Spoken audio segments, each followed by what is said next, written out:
महाराष्ट्रात सर्वत्र अनुसूचित जातीतील आरक्षण उपवर्गीकरणाचा मुद्दा या मागणीनं जोर धरलेला आहे आणि आपल्याला माहिती आहे की महाराष्ट्रामध्ये या मुद्द्याला घेऊन दोन गट निर्माण झालेले आहेत।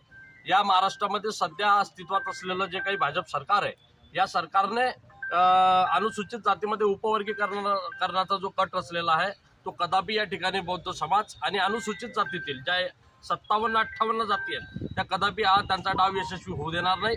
आज आम्ही भुसावळ शहराच्या वतीनं या ठिकाणी कृती समितीच्या माध्यमातून भुसावळ शहरातील सर्वच समाज बांधवांच्या उपस्थितीमध्ये या ठिकाणी बैठक आयोजित केलेली होती आणि या बैठकीच्या अंती दिनांक 22 जुलै रोजी दुपारी 1 वाजता नाहटा कॉलेज पासून तर उपविभागीय कार्यालयापर्यंत या ठिकाणी भव्य अशा मोर्चाचं आयोजन आम्ही केलेलं आहे।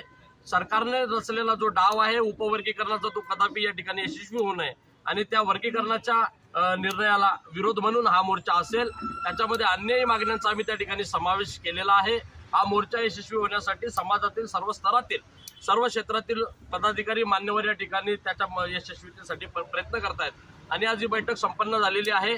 तर मी आपल्या माध्यमातून भुसावळ शहरातील तमाम आंबेडकरवादी आणि संविधानवादी नागरिकांना या ठिकाणी आव्हान करतो, आपण दिनांक 22 जुलै रोजी दुपारी 1 वाजता नाहटा कॉलेज या ठिकाणी मोठ्या संख्येनं लाखोच्या संख्येने या ठिकाणी एकत्र येऊन या सरकारने जो काही या ठिकाणी वर्गीकरणाचा घाट घातलेला आहे त्यांचा हा घाट उद्ध्वस्त करण्यासाठी आपण सर्वांनी एकत्र यायचंय आणि मोठ्या संख्येनं हा मोर्चा यशस्वी करायचा आहे।